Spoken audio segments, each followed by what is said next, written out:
पर, और सेकंड में आप मेटाडाटा फिल करके उसका वैल्यूएशन करोगे। तो अब आप यहाँ पर देख पा रहे हैं कि जो कुल क्षेत्रफल है आपको 1.63 हेक्टेयर यहाँ पर दिखाया गया है।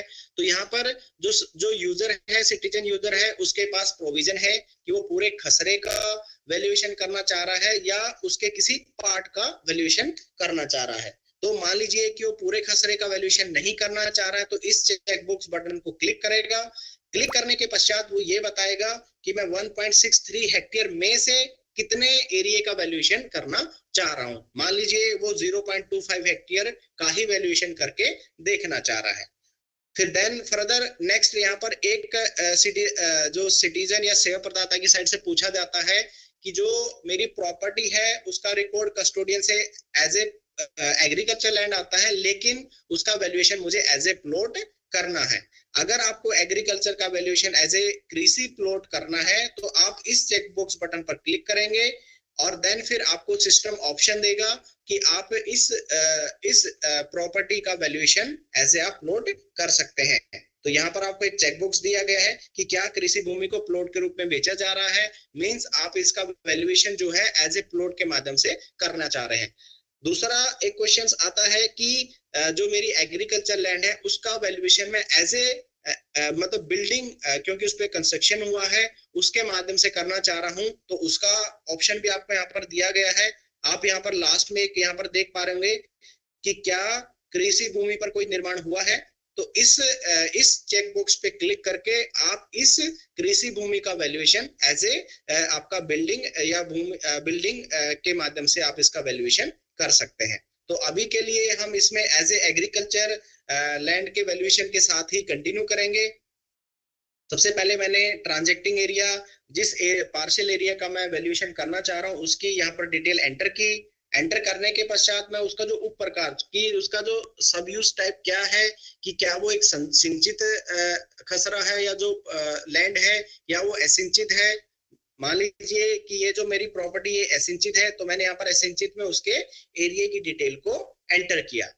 देन आपका है भूमि स्वामी आपका और क्रेता की डिटेल। बेसिकली जैसे आप सभी लोगों को ज्ञात होगा कि जो एग्रीकल्चर लैंड होती है उसमें हम मल्टीपल खसरे का भी एक साथ वैल्यूएशन कर सकते हैं। तो मल्टीपल खसरे का एक साथ वैल्यूएशन करने के लिए हमें हमारे पास क्या रिक्वायर्ड जो डिटेल है वो होना चाहिए, या सिस्टम में क्या वैलिडेशन लगा है। सबसे पॉइंट नंबर 1 ये है कि जो मल्टीपल खसरे का हम वैल्यूएशन कर रहे हैं वो खसरे एक ही गाइडलाइन लोकेशन के होने चाहिए। मान लीजिए मेरे पास खसरा एक रवि और जी रवि मेरी आवाज आ रही है क्या?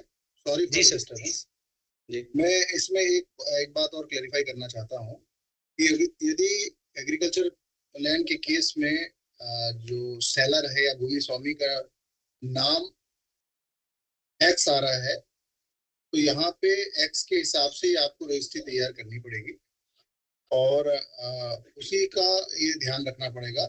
इसमें और हम ये प्रयास कर रहे हैं कि कमिश्नर लैंड रिकॉर्ड या जो एडमिनिस्ट्रेटिव डिपार्टमेंट्स हैं वहाँ पर आधार सीडिंग की हो जाए। जितनी हो जाएगी तो हम आधार सीडेड डेटा भी लेंगे, लेकिन फिलहाल जो नेम है, जो टेक्सचुअल फील्ड आ रही है, उसका मिलान जो सब रजिस्ट्रार करते हैं वो करते रहेंगे।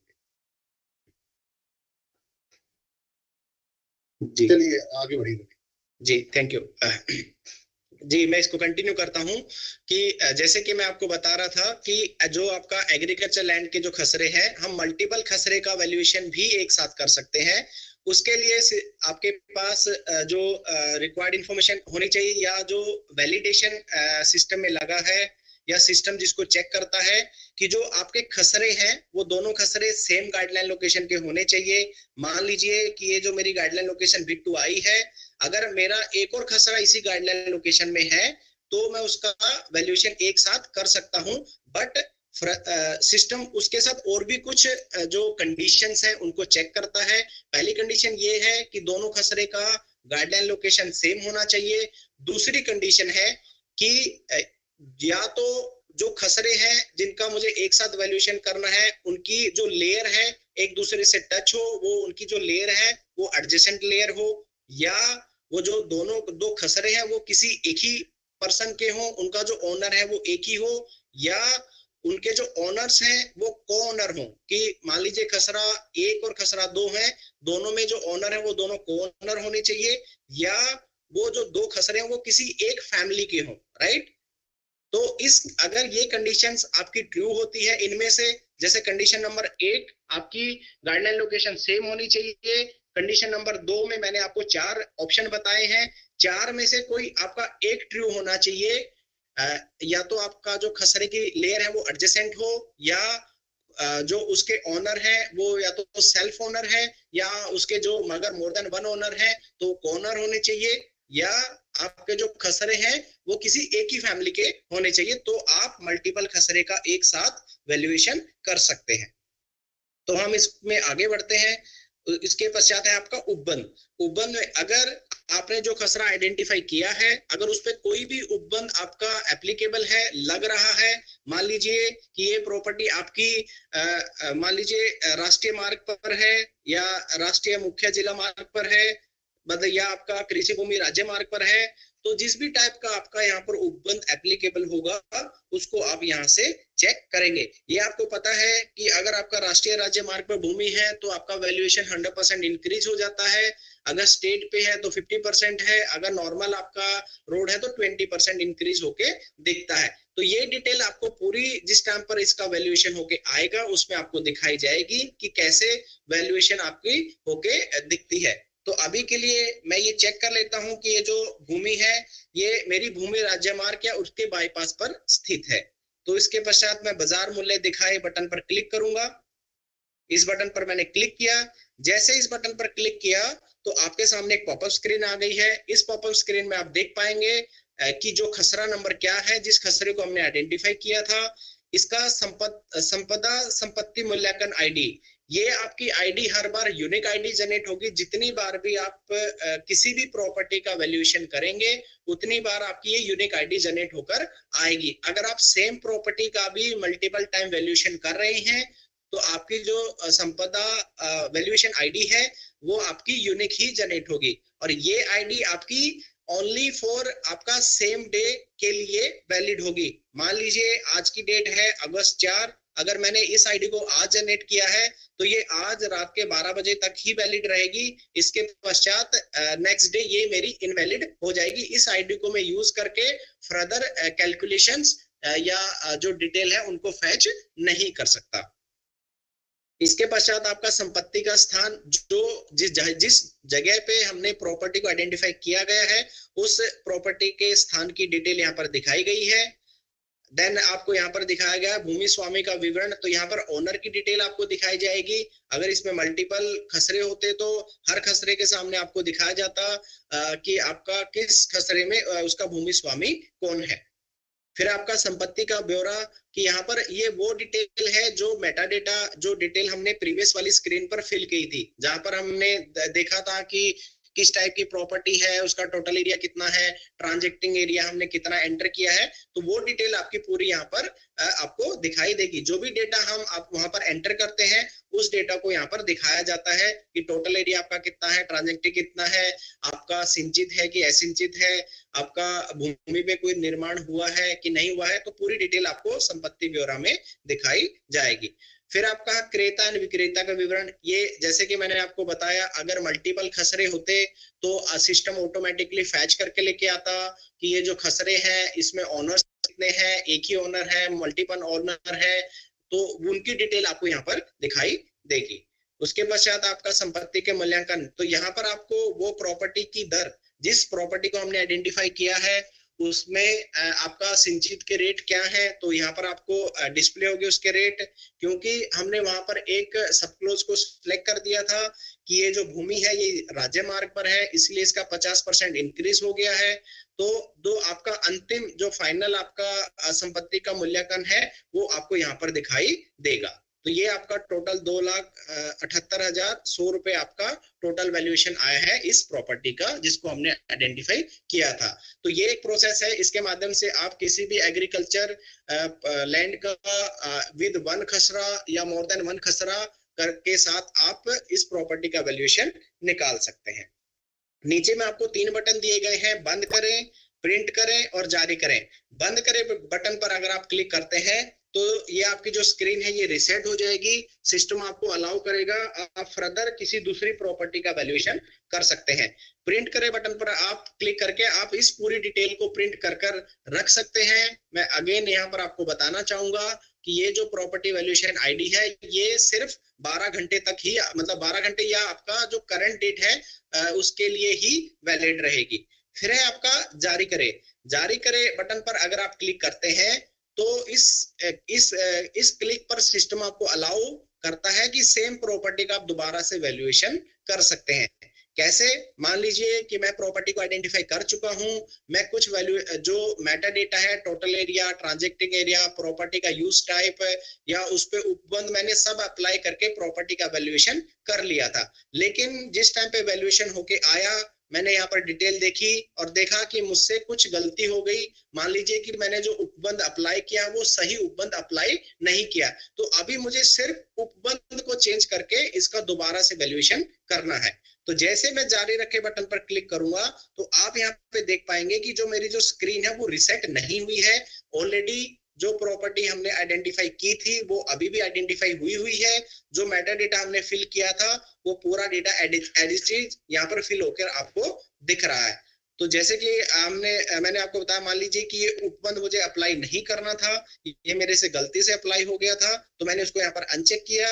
अनचेक करके मैंने दोबारा से इसका बाजार मूल्य देखे बटन पर क्लिक किया। तो जैसे इस बटन पर क्लिक करूंगा आप यहाँ पर देखेंगे कि आपकी अगेन एक यूनिक रेफरेंस आईडी, आपका जो संपत्ति वैल्यूएशन आईडी है, मूल्यांकन आईडी आपका यहाँ पर जनरेट हो गया है।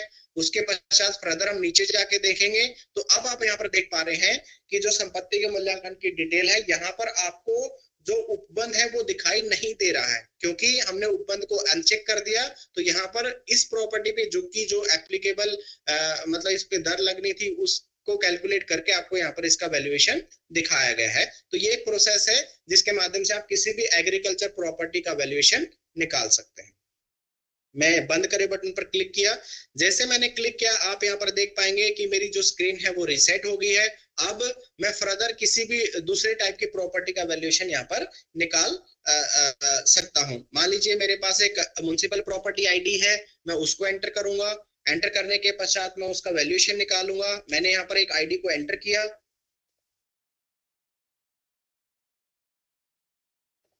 आईडी को एंटर करने के बाद मैं यहाँ पर उसको सबमिट करूंगा। जैसे मैंने सबमिट किया आप यहाँ पर देख पाएंगे कि एक मैसेज आया है कि डेटा आपका नॉट फाउंड। इसका मतलब ये है कि जो आप आईडी यहाँ पर एंटर कर रहे हैं वो एक वैलिड आईडी नहीं है। तो आपके पास, जैसे कि मैंने आपको बताया था, या तो आपके पास वैलिड आईडी होनी चाहिए प्रॉपर्टी की। अगर आपके पास प्रॉपर्टी की वैलिड आईडी नहीं है तो आप बाय एड्रेस, मतलब जो क्षेत्र के अनुसार, या संपदा जियो टैग आईडी के माध्यम से भी वैल्यूएशन कर सकते हैं। अब मैं एक आपको पंचायत आईडी का एक आपको सिनेरियो दिखा देता हूं कि क्योंकि जो आपका म्युनिसिपल प्रॉपर्टी आईडी है और पंचायत प्रॉपर्टी आईडी है, दोनों के केस में आपका जो वैल्यूएशन करने की जो प्रोसेस है आपकी बिल्कुल सेम रहेगी। मैं यहाँ पर एक आपका पंचायत आईडी एंटर करता हूं। एंटर करने के बाद मैंने यहाँ पर उसको सबमिट किया। सबमिट करने के बाद आप यहाँ पर अब देख पाएंगे कि जो आईडी हमने एंटर की है उसके बेस पे कस्टोडियन विभाग से डेटा मिल गया है। तो गाइडलाइन स्थान आपका गांव हमें यहाँ पर आइडेंटिफाई हो गया है। तो इससे पहले हमने देखा था कि जिस टाइम पे हमने एग्रीकल्चर की लैंड पार्सल आईडी को एंटर करके सबमिट किया था तो जो मेरी प्रॉपर्टी थी वो मैप पर आइडेंटिफाई हो गई थी, राइट। लेकिन इसके केस में जो मेरी प्रॉपर्टी है वो मैप पर आइडेंटिफाई नहीं हुई है। इसका रीजन यही है कि जो कस्टोडियन विभाग है, जो आपका प्राइमरी सोर्स है, जैसे पंचायत के केस में आपका जो पीएनआरडी विभाग है, वहां से इस प्रॉपर्टी का जो प्रिसाइज डेटा है, प्रिसाइज लोकेशन का जो डेटा है वो हमें नहीं मिला है, सिस्टम को नहीं मिला है। इसलिए सिस्टम ने इस प्रॉपर्टी को मैप पर आइडेंटिफाई नहीं किया है। तो अब मैं आपको दिखाऊंगा कि कैसे मैनुअल प्रोसेस के माध्यम से आप आपकी प्रॉपर्टी को मैप पर आइडेंटिफाई कर सकते हैं। सबसे पहले आपको यहाँ पर ये है जो आपका गाइडलाइन लोकेशन का चयन करना होगा, क्योंकि जो टेमा गांव है इसमें 2 गाइडलाइन लोकेशन है। अगर इस गांव में एक ही गाइडलाइन लोकेशन होती तो सिस्टम ऑटोमेटिकली उसकी गाइडलाइन लोकेशन को सिलेक्ट कर लेता, ठीक है। और उसके पश्चात आपको यहाँ पर मैप पर वही गाइडलाइन लोकेशन आपको पिंग होकर दिखती, क्योंकि इस गांव में 2 गाइडलाइन लोकेशन है। तो आपको दो में से जिस भी गाइडलाइन लोकेशन में आपकी प्रॉपर्टी है उस प्रॉपर्टी को आपको यहाँ पर आइडेंटिफाई करना रहेगा। तो मान लीजिए ये टेमागांव 1 NH पर है, तो मेरी प्रॉपर्टी है। इस प्रॉपर्टी को इस गाइडलाइन लोकेशन को मैंने सिलेक्ट किया। सेलेक्ट करने के बाद आप यहाँ पर देखेंगे कि इस गाइडलाइन का जो पॉलीगन है यहाँ पर आपको हाईलाइट होकर दिख गया है। जैसा कि मैंने आपको बताया था कि जो ब्लू कलर की जो लेयर होगी उसमें आपको गाइडलाइन लोकेशन का जो पॉलीगन है वो आपको हाईलाइट होकर दिखेगा। हमने पहला स्टेप कर लिया है कि गाइडलाइन को आइडेंटिफाई कर लिया है कि गाइडलाइन लोकेशन क्या है। अब दूसरे स्टेप में मुझे वो प्रॉपर्टी आइडेंटिफाई करनी है कि मेरी जो प्रॉपर्टी है वो इस गाइडलाइन लोकेशन में कहां पर है। तो यहाँ पर आपको क्या करना है, इस बटन पर क्लिक करके मैं जो राइट पैनल की पॉपअप विंडो है इसको मैं हाइड करता हूं। मैंने हाइड किया। यहाँ पर आपको एक लेयर का आइकन है, इस आइकन को मैंने क्लिक किया। क्लिक करने के पश्चात वही मैंने यहाँ से बेस मैप से हाइब्रिड बेस मैप को ऑन किया। ऑन करने के पश्चात मैं रूरल में गया। रूरल में जाने के पश्चात मैंने विलेज एंड खसरा की लेयर को मैंने ऑन किया। राइट, तो अब आप यहाँ पर देख पाएंगे कि ये जो मेरी लोकेशन यहाँ पर हाईलाइट हुए उसमें कौन कौन से खसरे हैं। मान लीजिए एक 4/1 है, एक 4/5 है। तो यहाँ से मैं ये आइडेंटिफाई करूंगा कि जो मेरी जो प्रॉपर्टी है, जो खसरा है, जो लैंड है वो कौन सी है, और उसको मैं आइडेंटिफाई करने के बाद यहाँ पर पिंक करूंगा। फॉर एग्जाम्पल जो मेरी जो लैंड है वो 4/2/2 है, तो मैं इसको क्लिक करता हूं। जैसे मैं इसको क्लिक करूंगा सिस्टम इस लोकेशन को आइडेंटिफाई कर लेगा, इस लोकेशन को सेव कर लेगा। हम मैप पर प्रॉपर्टी को आइडेंटिफाई क्यों करवाते हैं, तो जिस टाइम पे आपको ई रजिस्ट्री मॉड्यूल का डेमो दिया जाएगा, ट्रेनिंग सेशन होगा, तो उस टाइम पे बताया जाएगा कि प्रॉपर्टी को मैप पर आइडेंटिफाई करना क्यों जरूरी है। क्योंकि उसका जो मैप की जो लोकेशन है, उसकी प्रिसाइज लोकेशन है, उसको हम सेव करके रखते हैं। और जब आप प्रॉपर्टी का फोटो कैप्चर करने जाते हो तो उसके साथ उसका मिलान किया जाता है कि जो आप प्रॉपर्टी का फोटो कैप्चर कर रहे हो संपदा की मोबाइल एप्लीकेशन के माध्यम से, और जिस प्रॉपर्टी को आइडेंटिफाई किया गया है, दोनों की लोकेशन क्या सेम है, क्या वो लोकेशन एक बफर एरिया में आ रही है, 1 मीटर, 5 मीटर, 10 मीटर, जो भी विभाग ने अलाउ किया है, तो ही सिस्टम आपको उसके फोटो क्लिक करके लिंक करने के लिए अलाउ करता है। अदरवाइज मान लीजिए कि मैं एक भोपाल की लोकेशन से बैठ के आपको डेमोस्ट्रेट कर रहा हूं और यहाँ की एक प्रॉपर्टी है, और मैं इंदौर में जाके अगर उसका फोटो क्लिक कर रहा हूँ प्रॉपर्टी का, और देन उनको अगर मैं लिंक करूं तो सिस्टम उसको अलाउ नहीं करेगा। एक बफर एरिया सेट करके रखा है, उसी बफर एरिया में आपकी दोनों की जो प्रॉपर्टी आइडेंटिफाई की है वो, और जो प्रॉपर्टी का फोटो कैप्चर कर रहा हूं मैं, वो दोनों एक बफर एरिया में आनी चाहिए, तभी वो आप लिंक कर पाएंगे, अदरवाइज आप लिंक नहीं कर पाएंगे। अभी मैं इसको कंटिन्यू करता हूं। मान लीजिए कि जो खसरा 4/2/2 है, इसको मैंने आइडेंटिफाई किया। ये जो खसरा ये मैप पर आइडेंटिफाई हो गया है। मैप पर आइडेंटिफाई होने के पश्चात मैं इसको कंटिन्यू करूंगा। जो मेटा डेटा मुझे एंटर करना है, मैं यहाँ पर मेटा डेटा में आया। जैसे मैंने इस आइकन पे क्लिक किया तो स्क्रीन वापस यहाँ पर ओपन होकर आपको दिख गई होगी। इस स्क्रीन पर आप यहाँ पर देख पा रहे होंगे कि जो प्रॉपर्टी है वो आपका भवन, स्वतंत्र भवन यहाँ पर सिलेक्ट होकर आया है। तो यहाँ से आप प्रॉपर्टी के सब टाइप का चयन कर सकते हैं। मान लीजिए कि ये एक स्वतंत्र तल है, तो मैंने यहाँ से स्वतंत्र तल को सिलेक्ट किया।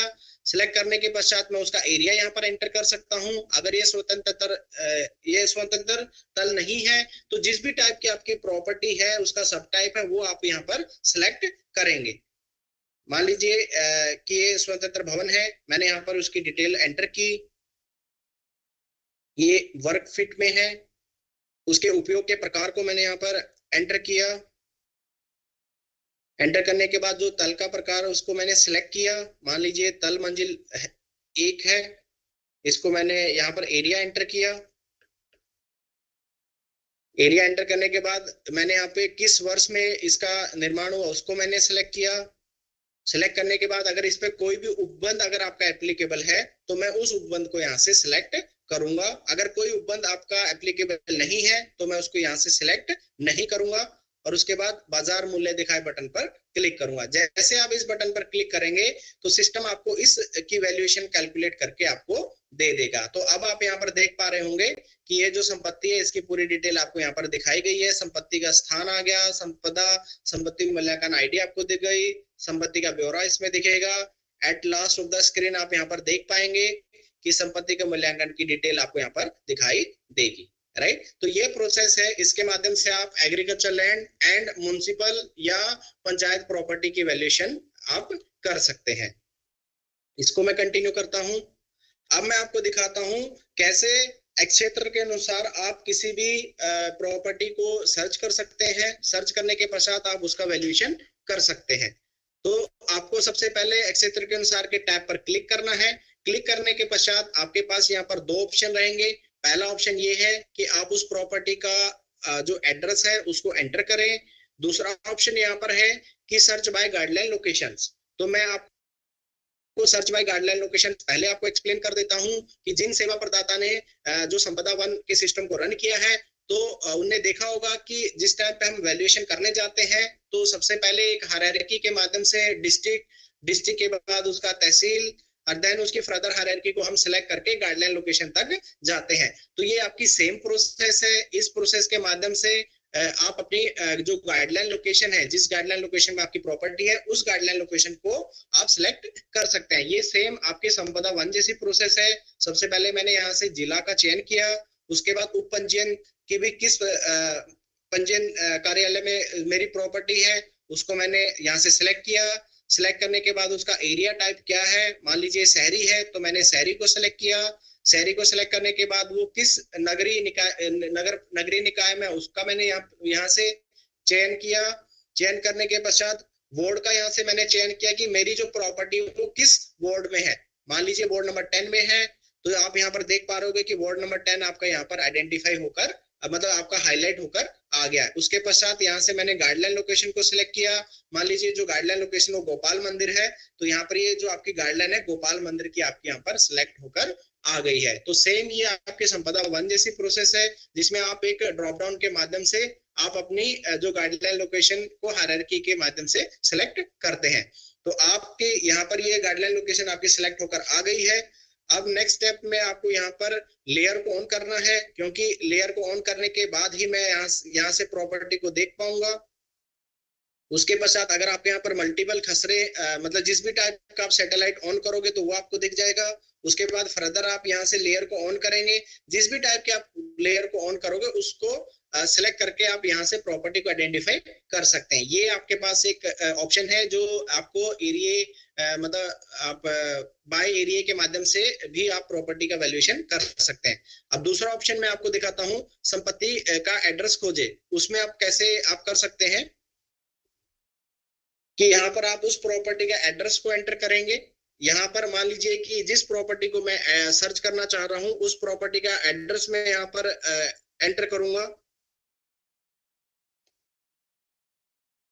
ये मैंने एक सर्च किया है एड्रेस। सर्च करने के बाद उसको मैं जो भी एड्रेस में सर्च करूंगा वो आपको नीचे लिस्ट में डिस्प्ले हो जाएगा। उसको मैं यहाँ से सिलेक्ट करूंगा।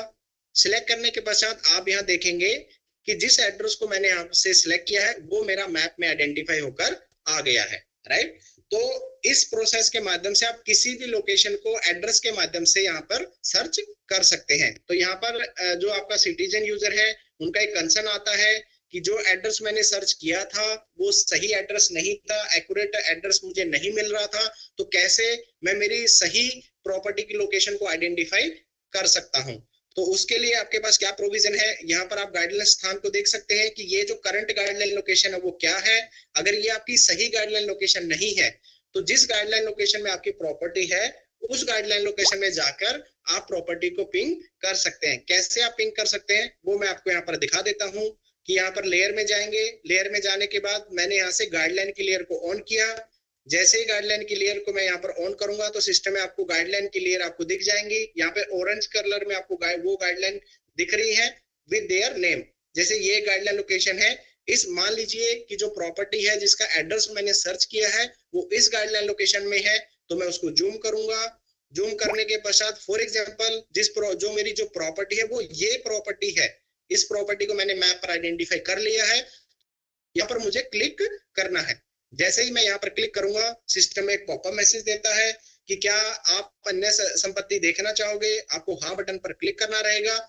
जैसे आप हाँ बटन पर क्लिक करेंगे तो जिस प्रॉपर्टी को मैंने आइडेंटिफाई किया है वो प्रॉपर्टी आपकी मैप पर आइडेंटिफाई हो जाएगी।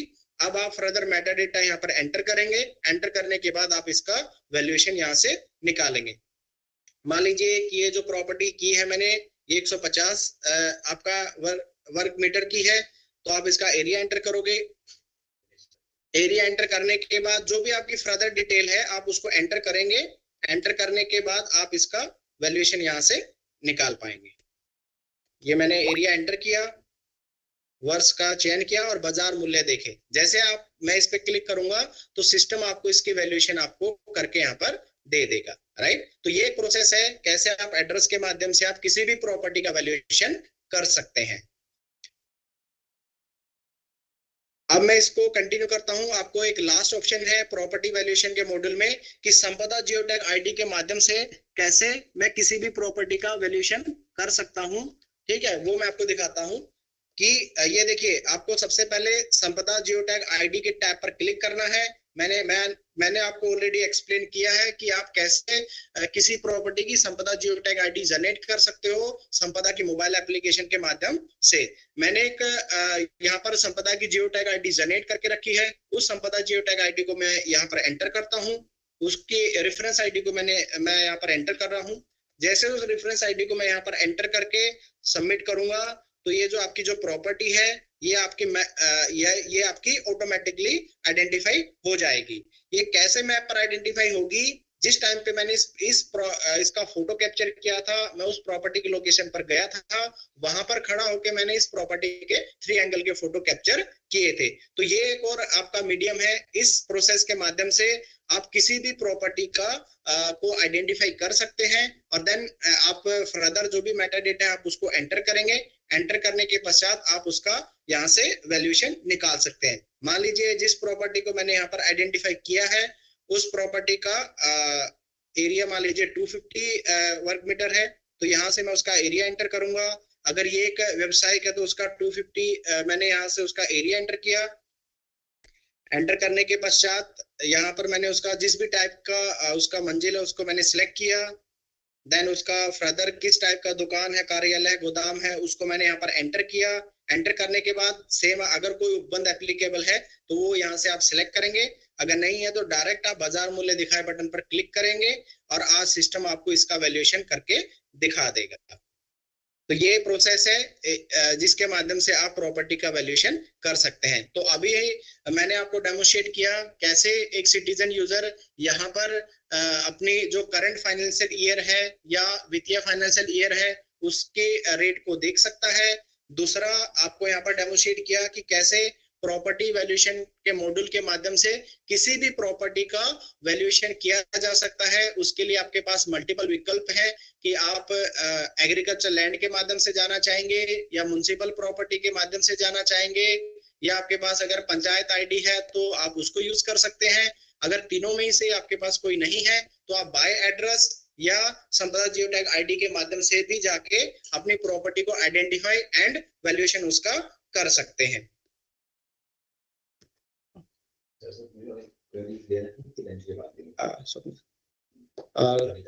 कोई क्वेश्चन ऑन हुए क्या उस पे?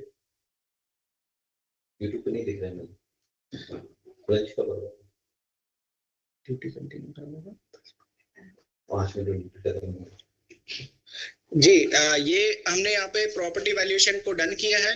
तो अब जो फर्दर मॉड्यूल है आपका है stamp duty and registration fees calculations.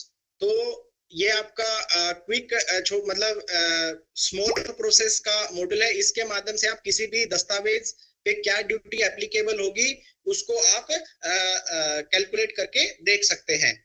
तो सबसे पहले मैं आपको बताना चाहूंगा कि कैसे आप ड्यूटी कैलकुलेशन के मॉड्यूल को रन कर सकते हैं। सबसे पहले आपको संपदा के पोर्टल पर यहाँ पर आना है। यहाँ पर आने के पश्चात ऑनलाइन सेवाओं में आपको जाना है। वहां पर आपको स्टाम्प शुल्क / पंजीयन शुल्क की गणना के बटन पर आपको क्लिक करना रहेगा। तो जब आप यहाँ पर आएंगे तो सेम आपको यहाँ पर इस मॉड्यूल से रिलेटेड जो भी आपके फ्रीक्वेंट आस्क्ड क्वेश्चन है वो यहाँ पर आपको डिस्प्ले होंगे। इन क्वेश्चन से आप देख सकते हैं कि आपका जैसे अगर एज ए सिटीजन मैं देखना चाह रहा हूँ कि ड्यूटी क्या होती है, कैसे एप्लीकेबल होती है, कितने टाइप की ड्यूटी होती है, तो ये फ्रीक्वेंट आस्क्ड क्वेश्चन से मैं यहाँ पर देख सकता हूँ। उसके पश्चात यहाँ पर आपको राइट साइड में एक आपका उसका प्रोसेस फ्लो दिया गया है कि कैसे आप स्टेप बाय स्टेप जाकर किसी भी इंस्ट्रूमेंट की ड्यूटी को कैलकुलेट करके देख सकते हैं। तो स्टेप 1 में आपको संपदा के पोर्टल पर आना है। स्टेप 2 में आपको उस दस्तावेज या इंस्ट्रूमेंट का चयन करना है जिसके लिए आप वैल्यूएशन करना चाहते हैं।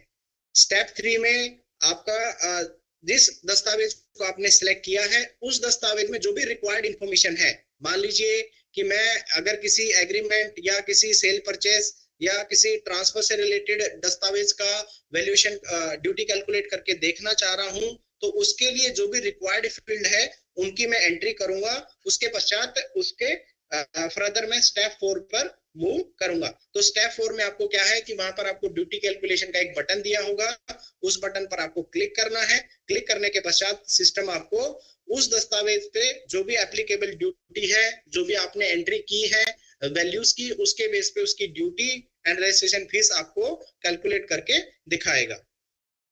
तो आपको यहाँ पर स्टैम्प ड्यूटी और पंजीयन शुल्क के लिए आगे बढ़े बटन पर क्लिक करना है। जैसे आप इस बटन पर क्लिक करेंगे तो आपके सामने जो स्टैम्प शुल्क एंड पंजीयन शुल्क गणना की स्क्रीन आपके सामने ओपन हो जाएगी। तो यहाँ पर आप देख पाएंगे कि किसी भी दस्तावेज का चयन करने के लिए जो सिटीजन यूजर है, जो सर्विस प्रोवाइडर है, उसके पास 3 ऑप्शन है। एक है आपका जो कॉमनली यूज डॉक्यूमेंट, जो सामान्य रूप से ज्यादा यूज किए जाते हैं। दूसरा ऑप्शन है अन्य दस्तावेज। आप ड्रॉप डाउन के माध्यम से डीड कैटेगरी, डीड का टाइप और इंस्ट्रूमेंट या डॉक्यूमेंट का चयन कर सकते हैं, जैसे आज की डेट में संपदा वन में आप कर रहे हैं। और तीसरा ऑप्शन है आपका फ्री टेक्स्ट सर्च। यहाँ पर आप जिस भी इंस्ट्रूमेंट का नाम सर्च करेंगे, उस इंस्ट्रूमेंट से रिलेटेड जो भी आप यहाँ पर वैल्यू एंटर करेंगे, जो सर्च करेंगे, उसके बेस पे आपको इंस्ट्रूमेंट की लिस्ट डिस्प्ले हो जाएगी। तो मैं यहाँ पर अन्य दस्तावेज के चयन के माध्यम से इंस्ट्रूमेंट डॉक्यूमेंट का चयन करता हूं। ये देखिए, मैंने सबसे पहले यहाँ पर अचल संपत्ति से संबंधित डीड कैटेगरी को सिलेक्ट किया, उसके बाद डीड टाइप को सिलेक्ट किया, हस्तांतरण पत्र है। और अब मैं उस इंस्ट्रूमेंट को सिलेक्ट करूंगा जिस इंस्ट्रूमेंट या जिस दस्तावेज के लिए मुझे ड्यूटी को कैलकुलेट करके देखना है। मान लीजिए विक्रय या विक्रय का समुद्देशन मुझे करना है, उसको मैंने सिलेक्ट किया। सिलेक्ट करने के बाद मैं यहाँ पर सबमिट करे बटन पर क्लिक करूंगा। जैसे मैंने इस पे क्लिक किया तो आप यहाँ पर देख पाएंगे कि जो आपकी जो स्क्रीन है, लेफ्ट साइड में आपको विलेख का विवरण, जिस दस्तावेज को मैंने सिलेक्ट किया है उसका विवरण आप यहाँ पर देख सकते हैं। तो यहाँ से आप विलेख का प्रकार, विलेख का विवरण जो लिखित है, जो आपका इंस्ट्रूमेंट है, उसका नाम, उसका विवरण यहाँ से आप देख सकते हैं। इसके पश्चात आपको नीचे एक बटन दिया गया है, शुल्क विवरण दिखाएं। इस बटन पर क्लिक करके आप जिस दस्तावेज का आपने चयन किया है उस दस्तावेज पे जो भी आपकी एप्लीकेबल ड्यूटीज या आपकी जो फीस है, जो रजिस्ट्रेशन फीस है, उसके परसेंटेज या फिक्स जो अमाउंट है उसकी डिटेल को आप यहाँ से देख सकते हैं। इसमें आपको ये दिखाया गया है कि जो दस्तावेज आपने चयन किया है उसका कैटेगरी, डीड, उसका नाम, वो आपका पंजीकरण के लिए अनिवार्य डॉक्यूमेंट है या ऑप्शनल है, उस पे आपकी शासकीय ड्यूटी कितनी है, म्युनिसिपल ड्यूटी, जनपद, उपकर या रजिस्ट्रेशन फीस है, अगर कोई न्यूनतम आपका ड्यूटी लगना है, अधिकतम कितनी लगनी है, पूरी डिटेल आपको यहाँ पर उस दस्तावेज से रिलेटेड आपको यहाँ पर दिख जाएगी कि कितनी इस पे ड्यूटी लगेगी, कितनी इस पे आपको फीस लगेगी।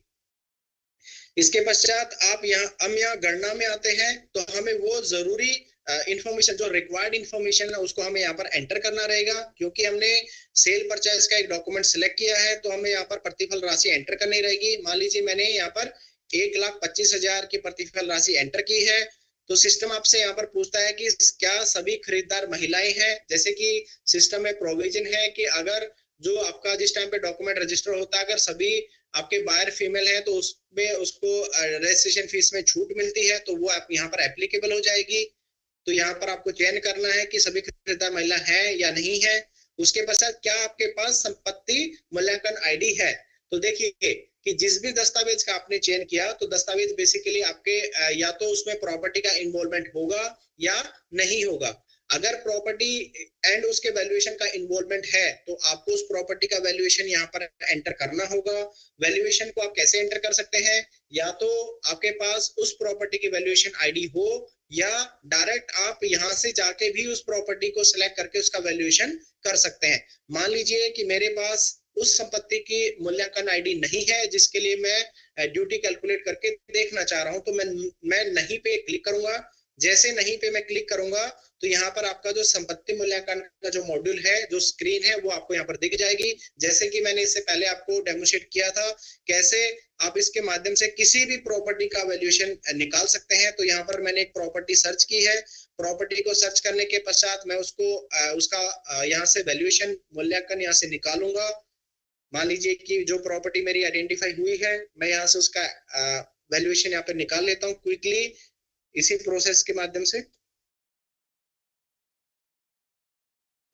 ये आप जो भी रिक्वायर्ड डिटेल है उसकी एंट्री करेंगे। एंट्री करने के पश्चात बाजार मूल्य दिखाए बटन पर क्लिक करेंगे। ये देखिए कि जो प्रॉपर्टी मैंने आइडेंटिफाई की है उसका वैल्यूएशन मैंने यहाँ पर कर लिया है। वैल्यूएशन करने के बाद पश्चात आपको यहाँ पर उसकी पूरी डिटेल दिखेगी और नीचे में आपको दो बटन दिखेंगे, बंद करें और प्रिंट करें। तो आपको बंद करें बटन पर क्लिक करना है।